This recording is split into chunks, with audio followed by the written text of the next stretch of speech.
Assalamualaikum warahmatullahi wabarakatuh. Kami calon guru penggerak Angkatan 9 Kabupaten Lombok Tengah. Saya sebagai Supervisor Nursah SPD. Saya Arin Fikri dan SPD sebagai coach.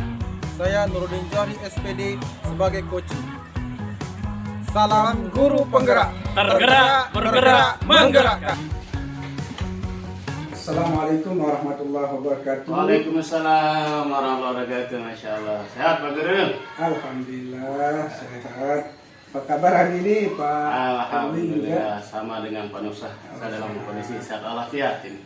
Baik, jadi hari ini saya akan melakukan observasi ya, karena Pak Irwin akan melakukan coaching besok ya.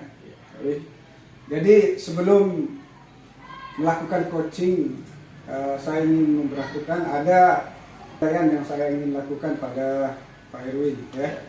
Jadi penilaian di sini yaitu ketika saya mengamati nanti ketika Pak Irwin jadi coach dan juga ada yang menjadi coaching, yang saya akan nilai adalah apakah pelaksanaan coaching nanti itu sesuai dengan alur tirta atau tidak, apakah coach dan coachee itu menggunakan kompetensi coaching yaitu present atau kehadiran penuh, kemudian mendengarkan aktif, dan juga apakah menggunakan pertanyaan yang berbobot. Dan selanjutnya saya juga nanti akan mengamati bagaimana seorang coachee itu menanggapi pertanyaan dari coachnya. Nah itu ini ya. Jangan lupa Pak Irwin ya, nanti ketika melakukan coaching ya, harus menyesuaikan dengan prinsip coaching itu. Misalnya prinsip kemitraan, terus proses kreatif dan memicu pemikiran dan memaksimalkan potensi dari coaching itu. Ya Pak Irwin. Nah selanjutnya ada beberapa pertanyaan yang ingin saya ajukan sama Pak Irwin sebelum melakukan coaching. Pertanyaan pertama, kompetensi apa yang ingin dikembangkan Pak Irwin nanti ketika melakukan coaching? Ya baik, terima kasih Pak Nursah. Jadi dalam hal ini saya ingin mengembangkan beberapa potensi. Yang pertama adalah kehadiran penuh. Yang kedua adalah mendengarkan secara aktif. Yang ketiga adalah bagaimana caranya supaya bisa membuat pertanyaan yang berbobot. Ya. Nah, jadi Pak Irwin akan kembangkan tadi itu ya, kehadiran penuh, kemudian kehadiran aktif, kemudian pertanyaan berbobot. Nah, kira-kira secara spesifikasinya kompetensi yang mana yang akan dikembangkan? Dalam hal ini saya ingin belajar mengembangkan bagaimana cara membuat pertanyaan yang berbobot. Jadi Pak Irwin ingin kembangkan adalah kompetensi bagaimana membuat pertanyaan yang berbobot. Ya. Baik Pak Irwin. Kemudian indikator untuk mencapai kompetensi tadi pertanyaan berbobot itu seperti apa indikatornya? Jadi indikator yang ingin saya munculkan di sini adalah bagaimana caranya hingga saya bisa mengalirkan pertanyaan-pertanyaan yang bagus kepada coaching, sehingga nantinya coaching bisa mengalirkan secara otomatis alur persoalan yang sedang dia ingin konsultasikan, sehingga dia nanti bisa menemukan solusi atas persoalan itu. Jadi Pak Irwin akan berusaha melihat kata-kata kunci gitu. Nah, sehingga coach itu menemukan permasalahannya sendiri. Iya. Kurang lebih begitu. Baik. Jadi untuk sesi praobservasi ini hanya itu saja Pak Irwin ya. Nanti kita akan lebih gali lagi ketika Pak Irwin akan melakukan coaching nanti. Tapi ingat, jangan lupa dengan rubrik penilaian yang sudah saya berikan tadi. Ya, harus sesuai dengan alur kita, kemudian menggunakan prinsip dari coaching tadi. Ya. Jadi itu saja Pak Irwin. Sampai jumpa besok. Ya. Assalamualaikum warahmatullahi wabarakatuh. Waalaikumsalam warahmatullahi wabarakatuh. Assalamualaikum warahmatullahi wabarakatuh, Pak Jori. Waalaikumsalam warahmatullahi wabarakatuh, Pak Irwin. Gimana kabar Pak Jori? Alhamdulillah sehat. Bagaimana Alhamdulillah dengan sehat. Bapak sendiri? Alhamdulillah sehat juga. Seperti Pak Jo, kita sama-sama sehat hari ini, alhamdulillah. Iya, Pak. Ya baik Pak Jo.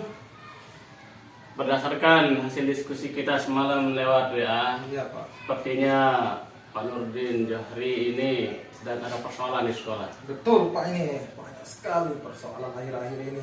Terutama ya ini Pak terkait dengan rendahnya capaian pembelajaran murid-murid saya pada pembelajaran bahasa Indonesia. Makanya ini pusing saya, Pak. Itu yang ingin saya konsultasikan ini dengan Bapak Irwin. Ya baik Pak Jo, jadi persoalan yang Pak Jo ingin diskusikan hari ini adalah ingin bercerita terkait dengan prestasi anak-anak yang menurun ya. Iya, betul. Stres terjadinya ini, Pak. Bisa diceritakan kira-kira Pak Jo, kenapa, apa yang menyebabkan prestasi anak-anak ini bisa menurun di pelajarannya Pak Jo? Ini sejauh ini saya lihat, Pak, anak-anak itu kurang fokus belajar, kurang memperhatikan, kemudian literasi mereka kurang. Karena kan bahasa Indonesia itu teksnya yang panjang-panjang, Pak, ya. Mereka itu malas membaca. Sehingga pas ujian itu hasilnya yang keluar itu langsung anak sekali. Itu makanya yang bikin saya bingung. Jadi anak-anak malas membaca dan belajar itu karena teks bahasa Indonesia ini panjang-panjang begitu. Betul, Pak. Kemudian apa langkah-langkah yang sudah Pak Joni lakukan untuk membuat anak-anak bisa senang belajar? Yang pernah saya lakukan sih palingan menghadirkan media pembelajaran, salah satunya dengan PowerPoint dan video pembelajaran. Itu saja yang pernah saya lakukan, Pak. Jadi pernah juga dilakukan dengan menggunakan PowerPoint. Nggih, pernah. Artinya anak-anak sebenarnya tinggal dibuatkan metode pembelajaran yang lebih kreatif, Pak Guru Nah, ya. betul, kayaknya seperti itu, Pak. Selain dari menggunakan metode ini, apalagi langkah-langkah yang pernah Pak Jo lakukan? Yang pernah saya lakukan, seingat saya itu saya menyajikan teks kepada mereka itu sesuai dengan konteks kehidupan sehari-hari. Sesuai dengan konteks kehidupan sehari-hari. Apa contohnya Pak Jo? Misalnya kemarin kan dilaksanakan perhelatan MotoGP. Ya. Nah, teksnya itu tentang penyelenggaraan MotoGP itu. Ya, bagus sekali itu Pak Jo. Bagaimana responnya anak-anak? Wah, mereka sih cukup antusias dengan teks itu. Jadi dari teks itu mereka dapat mengetahui langsung begitu apa yang terjadi di daerah mereka. Masya Allah, kalau melihat hal ini sebenarnya Pak Jo ya, ini bisa Pak Jo terapkan berikutnya. Kalau misalnya anak-anak senang belajar dengan memberikan konteks dalam kehidupan sehari-hari, ini saya yang Pak Jo teruskan. Di samping nanti ditambah dengan materi-materi lain yang konteksnya lebih real dengan kondisi kita. Ya, siap, Pak. Makanya itu nanti saya akan coba membuat teks-teks yang berkaitan dengan kehidupan sehari-hari. Misalnya di Desa Lomaka ini kan ada juga membuat kerajinan tangan. Ya. Kita itu jadi teks nanti mungkin mereka akan lebih tertarik begitu. Ya betul Pak Jo. Melihat kronologis ceritanya Pak Jo ini, kira-kira nih Pak Jo, Iya. rencana tindakan aksi yang akan Pak Jo lakukan untuk mengantisipasi atau meningkatkan minat belajar anak-anak ini sehingga prestasinya bisa terdongkrak Iya. dalam waktu dekat, apa kira-kira Pak Jo? Yang pertama tentunya saya mulai dari proses perencanaan. Saya membuat RTP yang bagus yang terkait dengan peningkatan kreativitas peserta didik. Kemudian nanti model pembelajarannya itu juga menggunakan pendekatan scientific, problem based learning atau project based learning nantinya, sehingga anak-anak itu bisa berkreasi dan juga menjadi kritis dalam pemecahan masalah. Kemudian nantinya media pembelajarannya juga akan saya sesuaikan lebih inovatif menggunakan video pembelajaran dan quiz untuk meningkatkan kemampuan mereka dalam mengerjakan soal. Nah, kalau mendengar penjelasan Pak Johri ini, Masya Allah, sebenarnya sudah sangat luar biasa ini. metode pembelajaran yang dilakukan sudah cukup bervariasi yang membuat anak-anak senang. Insya Allah dalam waktu dekat sepertinya kalau hal ini bisa dilakukan, anak-anak akan senang belajar, kemudian insya Allah juga prestasinya akan Ini Pak, terdongkrak. itu yang harapkan. Apakah ada solusi lain yang Pak Jo lakukan? Nah, untuk solusi lain ini saya akan memanfaatkan tutor sebaya. Tutor sebaya ya. Untuk mengajarkan atau membimbing teman-temannya yang nilainya masih di bawah KKM, Pak. Karena di kelas saya itu yang hanya nilainya itu yang di atas KKM itu palingan cuma 20%, sisanya itu masih di bawah KKM. Nah, yang 20% ini akan saya jadikan sebagai tutor sebaya nantinya yang akan mampu membimbing teman-temannya dalam belajar. Kalau mendengar penjelasan Pak Jo sebenarnya sudah cukup bagus. Iya. Kemudian apa dasarnya lagi yang paling kuat sehingga anak-anak ini prestasinya belum bisa meningkat, padahal materi pembelajaran yang Pak Jo berikan ini sudah cukup bagus. Iya. Kalau saya lihat kembali terkait dengan minat baca, mungkin nanti akan saya tingkatkan kembali, memaksimalkan kunjungan ke perpustakaan sekolah. Saya akan memaksimalkan kunjungan ke perpustakaan sekolah. Anak-anak nanti dapat membaca buku-buku di sana. Itu yang dapat saya lakukan. Jadi untuk memaksimalkan potensi anak-anak dalam meningkatkan literasi, Pak Jo berencana untuk meningkatkan kunjungan ke perpustakaan ya. Ya, jadi bagus sekali tadi solusi yang Pak Jo tawarkan ini untuk meningkatkan literasi anak-anak. Pak Jo akan membawa anak-anak berkunjung ke perpustakaan. Betul sekali. Nah, kira-kira kapan rencananya nih Pak Jo? Akan segera kita realisasikan, Pak. Jadi sebelum jam pertama dimulai, anak-anak kita akan biasakan untuk berliterasi dulu. Ya. Pagi harinya mereka akan berliterasi, kemudian mencatat apa saja poin-poin yang sudah mereka baca. Ya, jadi mudah-mudahan harapan kita bersama sesudah anak-anak diajak berkunjung ke perpustakaan, minat baca anak-anak menjadi lebih tinggi, dan ini harapan akan bisa mendongkrak prestasi mereka. Betul, Pak, itu yang diharapkan. Ya. Mudah-mudahan ya, Masya Allah, bagus sekali niatnya Pak Jo ini. Ya Pak Jo, jadi saya sudah bisa menangkap kata kunci dari persoalan Pak Jo kali ini ya. Bagaimana pesannya Pak Jo? Alhamdulillah saya sangat terkesan dan bersemangat mengikuti sesi ini. Saya mendapatkan pencerahan yang luar biasa dari Pak Irwin terkait permasalahan-permasalahan yang saya hadapi di sekolah. Alhamdulillah, jadi Pak Jo sudah menemukan solusinya ya.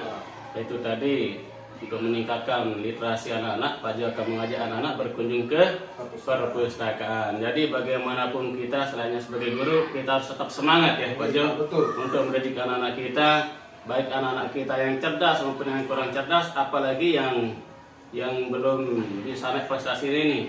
Karena pada dasarnya kalau anak-anak yang sudah pintar ini tinggal kita tuntun mereka Pak Jo ya. Nah, yang jadi PR kita bersama ini adalah anak-anak yang literasinya kurang, yang menyebabkan prestasi mereka menurun. Ini harus kita bina lebih bagus lagi ya Pak Jo. Bukan begitu Pak Jo? Betul sekali Pak. Memang itu yang kita harapkan bersama. Ya baik Pak Jo.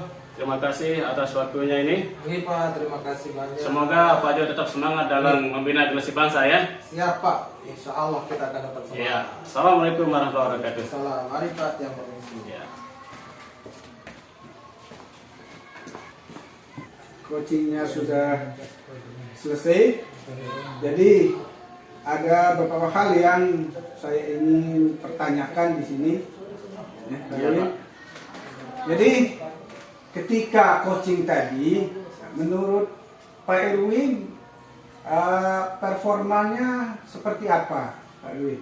Maksudnya performa Pak Irwin ketika menjadi seorang coach itu? Ya, alhamdulillah tadi terasa agak lega ya karena bisa menjadi coach terhadap coach saya yang membuat coach bisa mengalirkan cerita dari persoalan yang sedang dihadapi terkait dengan rendahnya prestasi peserta didiknya di sekolah. Jadi apa yang membuat Bapak itu menilai kalau tadi coachnya sudah berhasil? Saya melihat coach saya tadi bisa bercerita dengan lancar dan dengan penuh semangat, dan dia berhasil menemukan solusi sendiri dari persoalan yang sedang dihadapi. Baik, gitu Pak Erwin. Iya. Nah, jadi ketika saya lihat tadi, Pak Erwin kan sudah menggunakan alur cerita, ya, Ya. dari awal sampai akhir, dan juga Pak Erwin sudah menggunakan prinsip tadi yang 3 itu, present, hadir penuh, dengan menjadi pendengar aktif dan membuat pertanyaan yang berbobot. Tetapi di sini Pak Erwin, ketika saya amati tadi, saya lihat bahwa Pak Erwin itu tidak fokus kepada coaching. Artinya bahwa Pak Erwin tidak melihat, paling tidak ketika kita berbicara dengan orang lain, berarti kita melihat wajahnya. Gitu, Iya, Pak Erwin. Ya, jadi kita lihat wajahnya, seolah-olah kita itu penuh perhatian dengan yang kita coaching. Kemudian pandangannya itu kita lebih baik mengangguk sedikit, tapi kelihatan dia di istilah di coaching. Nah, nanti akan timbul rasa nyaman nanti ketika kita sudah memperhatikan coaching kita. Nah, itu kemudian tadi juga di sesi terakhir saya lihat Pak Erwin tidak tidak memberikan pertanyaan tidak lanjut. Artinya bahwa ketika kita melakukan suatu coaching dengan teman atau siapapun itu, berarti ada tindak lanjut yang kita akan lakukan. Tidak mungkin coach itu puas atau coach itu juga puas dengan pertemuan yang tadi. Nah, nanti ketika dia menerapkan hasil coachingnya itu akan terasa, oh ini masih kurang. Nah, nanti ada tindak lanjutnya. Jadi coach itu tidak satu kali, tapi bisa berkali-kali. Ya, Pak Erwin. Nah, kira-kira apa yang bisa kita ambil dari proses coaching tadi? Ya, terima kasih Pak. Jadi dari proses coaching tadi yang bisa kita ambil adalah bagaimana memecahkan persoalan dengan menggunakan solusi terbaik. Baik itu yang berasal dari diri sendiri maupun dengan melibatkan masyarakat sekolah. Kolaborasi dengan rekan sejawat. Jadi, bagaimana perasaan Pak Erwin sekarang setelah melakukan coaching sama orang lain? Alhamdulillah, perasaan itu saya merasa lega ya, karena bisa membantu teman coaching bisa menemukan solusi dari persoalan yang beliau sedang hadapi.